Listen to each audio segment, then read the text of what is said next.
Hello நண்பர்களே, குவைத்தில் Iran திடீர் ட்ரோன் தாக்குதல் பண்ணியிருக்காங்க. அப்தலி எல்லையில் இப்போ நீங்கள் வீடியோவில் பார்க்குற மாதிரி கொழுந்து விட்டு எரியக்கூடிய தீயணைப்பு படை வீரர்கள் கடுமையாக போராடிட்டு இருக்காங்க. என்ன அப்படிங்கிறத பார்க்க போகிறோம். குவைத்தில் தொடர் தாக்குதலுக்கு ராணுவம் எச்சரிக்கை விடுத்திருக்காங்க. இந்திய எம்பசி ஒரு முக்கியமான அப்டேட் இன்னைக்கு வெளியிட்டிருக்காங்க. அது சம்மந்தமாக பார்க்க போகிறோம். ஃப்ளைட் டிக்கெட் விலை ஏறப்போகுது. ரொம்ப அதிர்ச்சி அளிக்கக்கூடிய செய்தி வெளியாக இருக்குது. அது சம்மந்தமாகவும் சவுதியினுடைய இரண்டு எண்ணெய் கப்பல்களை தாக்கியிருக்காங்க. அது சம்மந்தமான அப்டேட். இப்படி பல முக்கியமான தகவல்கள் இருக்குது. வீடியோ முழுவதுமாக பாருங்கள். முதல் செய்தி, குவைத்தினுடைய பல்வேறு பகுதிகளில் இன்னைக்கு ஈரான் தாக்குதலை தொடர்ந்துகிட்டு இருக்காங்க.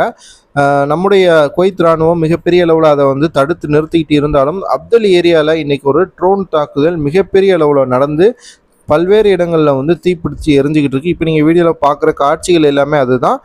அந்த ஏரியாவில் எந்த ஒரு உயிர் சேதமும் ஏற்படலை அப்படிங்கிற தான் இப்போதைக்கு ஒரு நல்ல செய்தி. மற்றபடி அங்கே பொருட்சேதம் அதிக அளவில் ஏற்பட்டிருக்கு அப்படின்னு சொல்லி இராணுவமே சொல்லியிருக்காங்க. குவைத்தில் ஈரான் ஏன் இந்த அளவிற்கு தாக்குறாங்க அப்படிங்கிறது தான் தெரியல.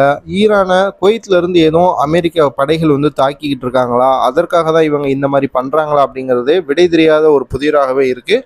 வீடியோ பார்க்கக்கூடிய நண்பர்கள் கீழே கமெண்ட் பாக்ஸ் பண்ணுங்க. அடுத்த செய்தி, குவைத்தினுடைய இந்தியன் எம்பசி இன்னைக்கு ஜூலை 23 முதல் புதிய அப்டேட் ஒன்று கொடுத்துருக்காங்க. குவைத் சிட்டி மற்றும் ஃபாஹில் தஜீஸில் இருக்கக்கூடிய ஐசிஐசி மூலமாக அவர்களுடைய, அதாவது இந்தியர்களுடைய பாஸ்போர்ட் புதுப்பிக்கிறது, அந்த பாஸ்போர்ட்டில் அட்டஸ்டேஷன் பண்ணுறது, இந்த மாதிரியான வேலைகளை செய்து கொள்ளலாம் அப்படின்ட்டு தெரிவிச்சிருக்காங்க.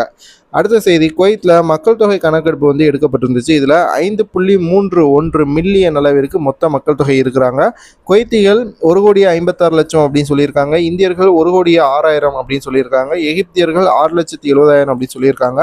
பங்களாதேஷை சார்ந்தவங்க 3,33,100 அப்படின்னு சொல்லியிருக்காங்க. பிலிப்பைன்ஸ் நாட்டவர்கள் 2,26,500 அப்படின்னு சொல்லியிருக்காங்க. இதைத் தொடர்ந்து சிரியா மற்றும் ஸ்ரீலங்கா, நேபாள் போன்ற நாடுகள் தொடர்ந்து அதிக அளவில் மக்கள் தொகை கொண்ட நாடுகள் பட்டியலில் வருது. அடுத்த தகவல், சவுதியினுடைய 2 எண்ணெய் கப்பல்களை ரெட் சீல வைத்து ஹூத்திகள் தாக்கியிருக்காங்க. அமெரிக்க அதிபர் ட்ரம்ப் அவர்கள் தற்போது இதற்கு கடுமையான ஒரு எதிர்விளைவை சொல்லியிருக்காரு. அதாவது இந்த மாதிரி கப்பல்கள் கடல் வழி போக்குவரத்தை தடை செய்வது, இந்த மாதிரியான செயல்பாடுகளில் தொடர்ந்து ஈடுபட்டுக்கிட்டே இருந்தால் ஈரான் மீது மிக கடுமையான ஒரு குண்டு மலையை நாங்கள் பொழிவோம். அதனால் ஈரான் சேஃப்டியாக இருந்துக்கோங்க அப்படின்னு சொல்லியிருக்காரு.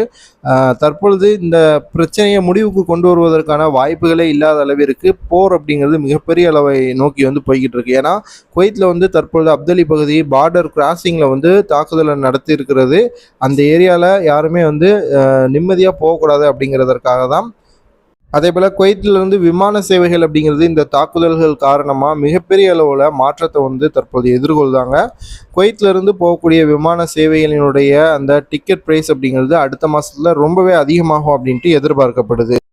அதே போல் ஆகஸ்ட் மாதத்தில் குவைத்திலிருந்து வெக்கேஷன் போனவங்க திரும்பக்கூடிய ஒரு மாதம், ரொம்பவே பீக்கான சீசன் டைம். அந்த டயத்துலையுமே டிக்கெட் ப்ரைஸ் அப்படிங்கிறது ரொம்பவே அதிகமாகும்.